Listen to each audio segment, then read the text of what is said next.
아침 8시 전에 눈을 떴다. 일어나자마자 맨 먼저 속옷에 사정했는지를 살폈다. 성적인 꿈을 꾼 다음에는 반드시 사정의 흔적이 남았다. 그러나 없었다. 스크루는 도무지 영문을 알 수 없었다. 분명 꿈속에서 사정을 했다. 그것도 아주 격렬하게. 그 감각이 아직도 몸에 뚜렷이 있었다. 실제로 대량의 정액이 남았을 터이다. 그러나 흔적이 없었다. 그리고 나서 그는 하이다가 그 정액을 입으로 받아들인 것을 떠올렸다. 그는 눈을 감고 얼굴을 가볍게 찌푸렸다. 실제로 일어난 일인가? 아니, 그럴 리 없다. 모든 것은 내 의식의 어두운 부분에서 일어난 것이다. 아무리 생각해봐도 그렇다면 정액은 도대체 어디로 방출되었단 말인가? 그것 또한 의식의 깊은 곳으로 사라져버린 것인가? 스크루는 혼란스러운 마음을 끌어안은 채 침대를 벗어나 파자마 차림으로 부엌에 갔다. 하이다는 벌써 옷을 갈아입고 소파에 누워 두꺼운 책을 읽고 있었다. 그는 책에 의식을 집중하고 다른 세계에 가 있는 듯이 보였다. 그러나 스크루가 얼굴을 보이자마자 책을 덮은 후 밝은 미소를 떠올리며 부엌에서 커피와 오믈렛과 토스트를 만들었다. 신선한 커피 향이 풍겼다. 밤과 낮을 가르는 향이다. 두 사람은 테이블에 마주 앉아 낮게 흐르는 음악을 들으며 아침을 먹었다. 하이다는 평소처럼 짙게 구운 토스트에 꿀을 살짝 발라 먹었다. 하이다는 식탁에 새롭게 찾아낸 커피콩의 맛에 대해, 그 절묘한 로스팅에 대해 한 차례 의견을 늘어놓고는 혼자 뭔가를 생각하기 시작했다. 아마도 그때까지 읽은 책의 내용에 대해 한 사색일 것이다. 가공의 한 지점에 초점을 맞춘 한 쌍의 눈동자가 그렇게 말했다.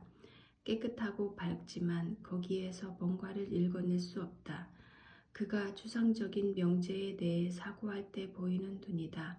스크루에게 그것은 늘 수묵들 사이로 보이는 산속의 샘물을 연상시켰다. 하이다에게서 평소와 다른 점은 찾아볼 수 없었다. 평범한 일요일 아침이었다. 하늘에는 10개 구름이 깔렸고 햇빛은 부드러웠다. 이야기할 때 하이다는 똑바로 스크루의 눈을 바라보며 말았다. 거기에는 아무런 함축도 없었다. 아마 현실에서는 아무 일도 일어나지 않았을 것이다. 그건 역시 의식의 안쪽에서 만들어진 망상이었다. 스크루는 그렇게 생각했다. 부끄러움과 동시에 격렬한 곤욕스러움이 그를 덮쳤다. 그는 지금까지 몇 번이나 시로와 구로가 등장하는 똑같은 성적인 꿈을 꾸었다. 그 꿈은 그의 의식과는 아무런 관계도 정기적으로 찾아와 그를 사정으로 이끌었다. 그러나 이렇게 일관되게 생생하고 현실적인 감각은 처음이었다. 게다가 그 무엇보다도 거기에 하이다가 끼어들었다는 것이 스크루를 혼란스럽게 했다. 그러나 스크루는 더는 그 문제를 생각하지 않기로 했다. 아무리 깊이 생각해도 해답이 나올 것 같지 않았다. 그는 그 의문을 미결 표시가 붙은 서랍 하나에 넣고 훗날 검증해 보기로 했다. 그의 내면에는 그런 서랍이 몇 개 있었고 그 많은 의문들이 거기에 내버려졌다. 스크루와 하이다는 학교 수영장에 가서 함께 30분 동안 수영을 했다. 일요일 아침의 수영장은 사람도 적어서 마음껏 페이스를 조절하며 즐길 수 있었다. 스크루는 필요한 근육을 정확하게 움직이는 데 의식을 집중했다. 백은, 장육은, 복근, 호흡과 킥에 대해서는 딱히 생각할 필요가 없었다. 일단 리듬을 타면 그 다음은 무의식적으로 움직였다. 늘 하이다가 앞으로 나가고 스크루가 그 뒤를 따랐다. 하이다의 부드러운 킥이 물속의 작고 하얀 포마를 리드미컬하게 만들어내는 광경을 스크루는 망연히 바라보았다. 그 광경은 늘 그에게 가벼운 의식의 마비 상태를 가져왔다. 샤워를 하고 라커룸에서 옷을 갈아입은 다음 하이다의 눈은 조금 전에 투철한 눈빛을 잃어버리고 평소의 조용한 눈길로 돌아와 있었다. 한껏 몸을 움직인 탓에 스크류 속에서 꿈틀대던 혼란도 어느 정도 가라앉았다. 둘은 체육센터에서 나와 도서관까지 걸어갔다. 그 사이 그들은 거의 말을 나누지 않았지만 그건 또 그리 드문 일은 아니었다. 이제부터 도서관에서 몇 가지 찾아볼 게 있다고 하이다는 말했다. 그것도 딱히 드문 일이 아니었다. 하이다는 도서관에서 조사하는 것을 좋아했다. 나는 집에 돌아가서 세탁이나 해야겠다고 스크루는 말했다. 도서관 앞에 이르러 두 사람은 가볍게 손을 흔들고 헤어졌다. 한동안 하이다에게서 연락이 없었다. 수영장에서도 대학 구내에서도 하이다의 모습은 찾아볼 수 없었다. 스크루는 하이다를 알기 전부터 혼자서 묵묵히 식사를 하고 혼자 수영장에 가서 수영을 하고 강의를 듣고 외국어 단어와 구문을 기계적으로 암기하는 생활을 했다. 조용하면서도 고독한 생활이었다. 시간은 그의 주위를 담담하게 거의 아무런 흔적조차 남기지 않고 지나갔다. 때로 술래의 해 레코드를 턴테이블에 올리고 귀를 기울였다. 일주일 정도 아무 소식이 없자 하이다가 자신을 더는 만나지 않기로 한 모양이라고 스크루는 생각했다. 그건 있을 수도 없는 일이 아니었다.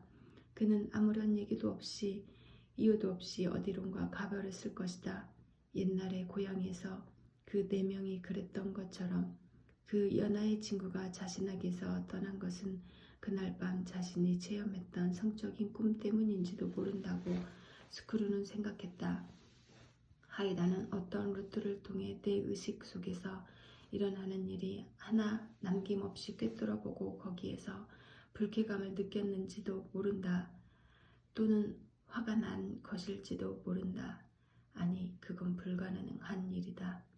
그런 것이 스크루의 의식 바깥으로 나올 리 없다. 그 내용을 하이다가 알 길은 어디에도 없다. 그래도 스크루에게는 자신의 의식 깊은 곳에 깃든 몇 가지 뒤틀린 요소를 그 연하의 친구가 명석한 눈으로 날카롭게 꿰뚫어 보는 것 같은 느낌이 들었다. 그런 생각을 하면 자신이 부끄러워 견딜 수 없었다. 아무튼 하이다의 존재가 사라져버리자 그 친구가 자신에게 얼마나 소중한 의미였는지, 하루하루의 생활에 얼마나 풍성한 색채감을 주었는지 스크루는 새삼 실감하지 않을 수 없었다. 하이다와 나누었던 온갖 이야기들, 그 특유의 경쾌한 웃음소리가 그리움과 함께 떠올랐다. 그가 좋아하는 음악이나 때로 읽어주던 책들, 그가 해설하는 세상 일들, 독특한 유머, 정확한 인용, 그가 만들어주는 음식, 끓여주는 커피, 하이다가 뒤에 남겨둔 공백을 그는 일상생활의 여기저기서 발견하게 되었다. 그는 그렇게 많은 것을 남겨주었는데 나는 도대체 하이다에게 무엇을 주었을까? 스크루는 생각해보지 않을 수 없었다. 나는 그 친구의 내면에 과연 무엇을 남길 수 있었을까? 나는 결국 혼자 남겨질 운명일지도 모른다. 스크루는 그렇게 생각할 수밖에 없었다. 사람들은 모두 그에게 다가왔다가 이윽고 사라졌다.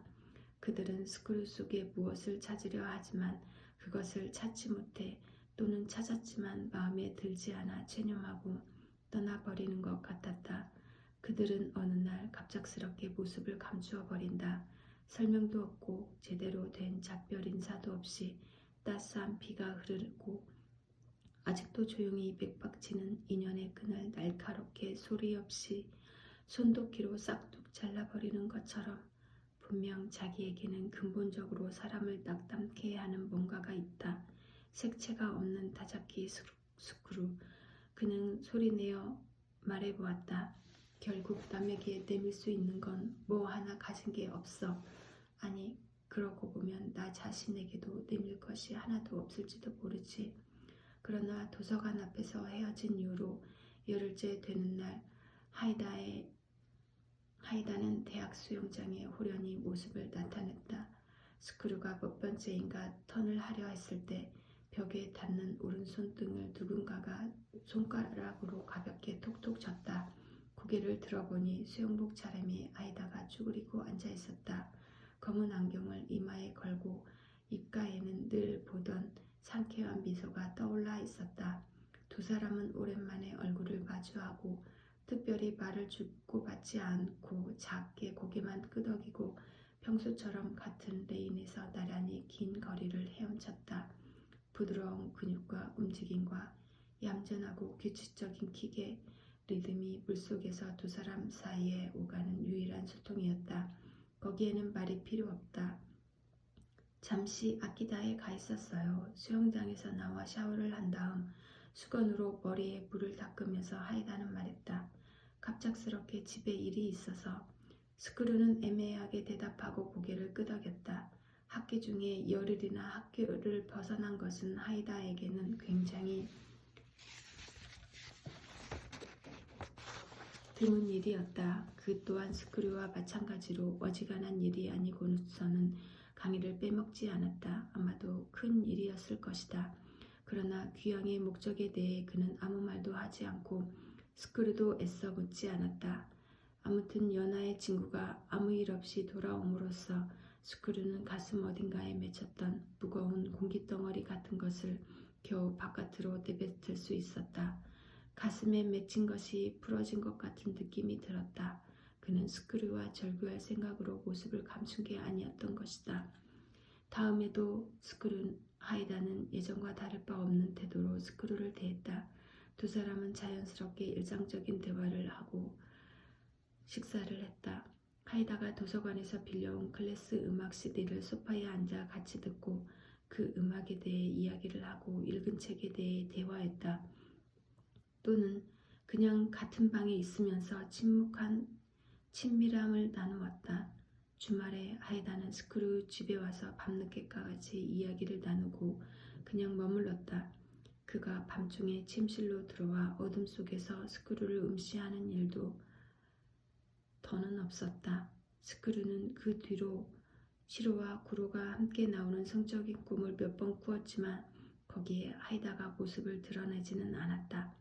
그래도 때로 스크류는 자신의 의식 아래 감겨 있는 뭔가를 그 밤에 하이다가 맑은 눈동자로 꿰뚫어 보았다고 생각할 때가 있었다.